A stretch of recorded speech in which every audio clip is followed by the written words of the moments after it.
Bonjour et bienvenue sur Sensation. L'exploration urbaine, ou urbex pour les initiés, consiste à visiter des lieux abandonnés, le plus souvent difficiles d'accès ou interdits.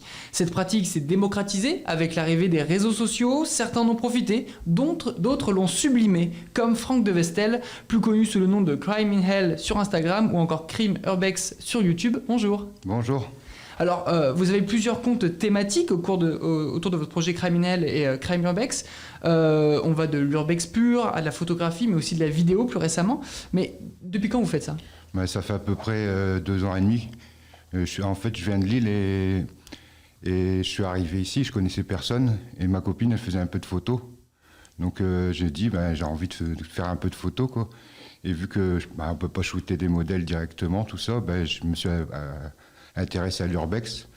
Et ça m'a pris... voilà. En fait, j'ai fait des photos et ça a pris direct au niveau d'Instagram. Et ça marche plutôt assez bien, quoi. Et cette passion pour l'urbex, elle vient d'où ? C'est juste que... En fait, je savais pas quoi faire, que je m'ennuyais, quoi, au départ. Et donc, c'est arrivé comme ça. Et après, j'ai vu des lieux quand même insolites, quoi. J'ai commencé par des lieux comme Lâcher au vin à Rouen, quoi. Et c'était incroyable, c'était des choses incroyables à voir. Et même, j'ai fait vraiment des lieux qui m'ont marqué, c'est surtout ça. Et après, c'est devenu une grosse passion, quoi. On peut rappeler peut-être pour nos auditeurs que l'urbex, c'est quand même une activité à risque. Quel risque vous prenez ? Il y a des risques de blessures, déjà. Il vaut mieux éviter d'aller seul, quoi. Mais après, c'est pas toujours possible d'être accompagné, quoi. Mais sinon, c'est toujours, il y a des endroits qui sont vraiment dangereux. Il y a déjà eu beaucoup d'accidents et des choses comme ça, quoi. Vous y allez tout seul ? Pratiquement tout seul, ouais. Au départ, j'étais que tout seul tout le temps. Et maintenant, c'est plus vraiment le cas ? Maintenant, non. Je préfère faire de l'urbex ensemble, quoi. Je préfère partager, quoi, en fait. Quels sont les lieux qui vous intéressent le plus ? Les plus, c'est tout ce qui est château, manoir, les lieux insolites comme les prisons, les banques, des choses comme ça, quoi. Après, tout ce qui est usine, tout ça, pour moi, c'est pas... Sauf si l'usine elle a une âme ou qu'il y a encore quelque chose dedans, si c'est pas un truc vandalisé, tout tagué. Aujourd'hui, il y a un lieu précis où vous aimeriez aller ? Il y a des lieux partout et...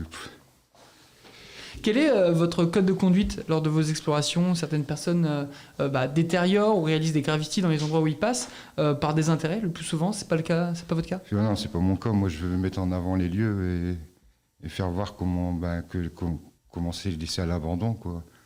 C'est le message que je veux faire passer. C'est surtout pour moi, c'est une honte de voir ces lieux comme ça.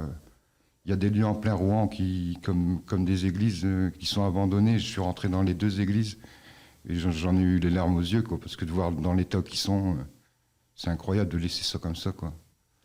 Et qu'est-ce qui vous inspire, ces lieux abandonnés ? Parce que certains pourront dire qu'ils sont effrayants, qu'ils font assez peur. Pas vous ? Moi, ça m'effraie pas. C'est de voir ce que les gens ont construit. C'est des endroits qui ont tous une âme. Et ils ont tous une histoire. Et à chaque fois, c'est ça qu'on recherche à trouver. C'est de savoir l'histoire du lieu, qu'est-ce qui s'est passé. Et des moments, on ne sait pas ce qui s'est passé. Et on essaye de trouver, quoi, en regardant les journaux, par exemple, on voit à quelle date à peu près ça a été abandonné, ce qui s'est passé. Il y a des lieux qui sont incroyables, comme la maison de l'artiste. En fait, il y a au moins 1000 toiles de 2 mètres, pas 2 mètres, mais de qu'il a peint, quoi. Mais c'est des toiles, quoi. Et après, toute la maison, elle est à l'abandon et on ne sait pas pourquoi c'est comme ça, quoi. Et c'est intriguant, quoi. Vous venez de le dire, la photographie, c'est ce qui vous a lancé dans l'urbex. Au début, sans modèle. Puis il y a eu des modèles, le plus souvent féminins, le plus souvent aussi des modèles nus. Pour ces photos-là, vous travaillez avec des professionnels ou des amateurs ? C'est des amatrices, quoi. Amatrices. Mais en fait, j'ai fait ça, c'est parce qu'au départ, je faisais de la photo urbex normale et les modèles sont intéressés à ce que je faisais. Et j'ai commencé à faire des shoots et ça a pris aussi pareil, direct. Et j'étais contacté un peu par tous les modèles, quoi. Et je suis devenu le photographe urbex nu, on va dire. Et je veux dire, ça s'est fait. Moi, je veux pas faire du nu érotique, quoi. C'est du nu artistique que je cherche à faire. Et c'est ce que j'avance. Plus j'avance et plus je vais faire des modèles qui font des poses un peu artistiques, donc qui collent avec ce que je fais, quoi, en fait. Hein. Qu'est-ce que vous essayez de montrer avec ces photos-là, où on voit finalement des corps de femmes vraiment dans un décor abandonné, délabré? C'est la beauté de la femme, on va dire, avec la décadence derrière, quoi. C'est surtout ça que je cherche à représenter, quoi. Et dans votre dernière section, ça porte sur la vidéo, surtout sur YouTube. C'est un nouvel exercice. On n'est plus vraiment dans la photographie. Ouais. Comment c'est venu? En fait, je me suis fait licencier économique et j'ai eu un droit au CSP, quoi, donc un an de formation à volonté. Et je me suis lancé, j'ai voulu faire de la photographie, de traitement photo, quoi, surtout. Et il y a eu la vidéo, et j'ai découvert la vidéo. De ça, j'ai découvert le drone, en fait, que je me suis dit, c'est le drone qu'il faut faire de la vidéo, c'est le meilleur moyen de faire de la belle vidéo, quoi. Et en fait, j'ai fait la vidéo à fond, j'ai fait du drone tous les jours. Et je me suis aperçu que il fallait quand même le brevet télépilote pour certains trucs, quoi. Donc j'ai passé aussi le brevet télépilote. Donc là, je suis en attente d'ici 15 jours, normalement, je devrais l'avoir. Et tout ça pour avancer vers la vidéo. Et la vidéo, j'ai fait des gros projets déjà. J'ai fait un hyperlapse à Rouen. J'ai fait 12 000 photos en 2 jours. Ouais. Tous les 10 cm, en fait. J'ai fait un truc phénoménal, un gros projet, quoi. Ça a touché un peu de monde, mais pas comme je voulais. Parce que moi, je voulais toucher les gens de Rouen, quoi. Et j'ai pas eu le retour que je voulais, quoi. Vous avez l'impression que Rouen, que les habitants de Rouen connaissent l'histoire de leur ville, connaissent l'histoire de ces lieux abandonnés ou... Non, du tout. Non, du tout. En fait, dernièrement, en fait, j'ai fait voir l'église Saint-Paul, en fait, qui est abandonnée à Rouen. J'ai fait voir à une mamie, en fait, qui était sur la côte de Sainte-Catherine, là. Et en fait, elle m'a dit qu'elle avait fait sa communion là-dedans, quoi. Et en voyant les images, elle s'est mise à pleurer, quoi, parce qu'elle était, disons, je veux dire, elle savait pas que c'était comme ça à l'intérieur. Quand vous voyez le Christ qui est par terre, ça fout les boules, on va dire, un peu. Et le drone, il est complémentaire à la photo, la vidéo? Ouais, c'est complémentaire, c'est toutes des prises de vue différentes. Et ouais, en fait, il faut mélanger un peu de tout et ça marche à fond. L'une de vos dernières annonces porte sur le début d'une nouvelle série où vous allez à la rencontre d'autres photographes spécialisés dans l'urbex. Ça s'appelle J'irai urbexer chez vous. Il y a une grosse communauté en France autour de l'urbex? Ouais, il y a une grosse communauté, ouais. Il y a beaucoup de monde. J'ai des amis qui sont à 14-15 codes abonnés. Ça fait quand même énormément de suivi pour de la photo urbex, quoi, hein. Et nous, au départ, on pensait que ça aurait été un phénomène de mode et que ça allait s'arrêter. Mais ça fait que augmenter tout le temps. Les gens, ils s'intéressent un peu partout. Je regarde autour de moi, beaucoup de gens s'intéressent.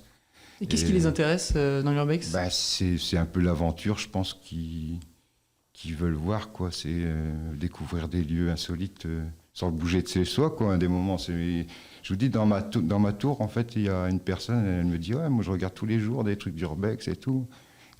Moi, je fais ça tout le temps, quoi. Donc, est-ce que c'est une activité avec un futur? Est-ce que c'est ce que vous aimeriez vivre de votre passion, donc de l'urbex, de la photographie, de la vidéo? Au départ, je le faisais que pour le fun, on va dire, un petit peu, parce que j'aimais bien ça. Mais j'aime toujours ça, hein, c'est pas ça. Mais je vois que, en fait, il y a peut-être moyen de toucher du monde, quoi. Parce pour moi, l'urbex, au départ, je me suis dit, il n'y a pas de sponsor, il n'y a rien à prendre, il n'y a pas d'argent à prendre. Ça a toujours été dans niveau passion, moi j'ai dit.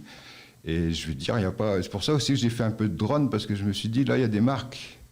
Parce que si je deviens influenceur, quoi, il faut des marques derrière. C'est pour ça aussi que le drone, il est arrivé aussi là-dedans. Sinon, je n'aurais jamais fait le drone.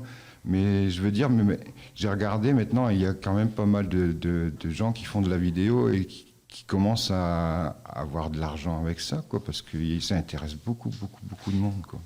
Vous avez un endroit précis, une anecdote d'exploration? Une anecdote d'exploration, on va dire la meilleure, c'est j'étais à prison H15, on appelle ça, sur l'île, quoi, on va dire. Et c'était un endroit que je voulais rentrer dedans et c'était vraiment, on va dire, c'est la Mecque de l'urbex, quoi. beaucoup de monde, toute l'Europe veut rentrer dedans et pas moyen de rentrer dedans. Et donc je faisais le tour de ce bâtiment et j'essayais de monter par-dessus du mur, tout ça. C'est des murs de 5-6 mètres, quoi. Donc je me suis un peu calmé et j'ai fait le tour et j'ai vu un petit trou dans le mur de rempart, hein, de 80 de large, quoi, d'épaisseur. Hein. J'ai un tout petit trou et en fait j'ai vu que les briques, ils tombaient une par une. Donc j'ai démonté le mur et je suis rentré dans la prison et j'étais fou, quoi, là-dedans, quoi. Et peut-être une heure après, j'avais fait mes photos, tout ça, et la police est rentrée en fait dans les lieux, quoi. Et donc j'ai voulu ressortir, mais ils m'ont pris avec un drone au-dessus de la tête, quoi. J'étais 2 heures Garde à vue. pas en garde à vue, mais vite fait, quoi. Et après ils m'ont relâché, quoi. Ils ont vu que je faisais pas des conneries ou quoi que ce soit. Ils ont vu que j'étais professionnel pour eux. Merci beaucoup Franck de Vestel d'avoir été avec nous. Je rappelle que vous êtes photographe, même vidéaste spécialisé dans l'urbex sous le nom de Crime in Hell sur Instagram et Crime Urbex sur YouTube. Et vous pouvez retrouver cette émission en podcast audio et vidéo sur notre site et notre application Radio Sensation.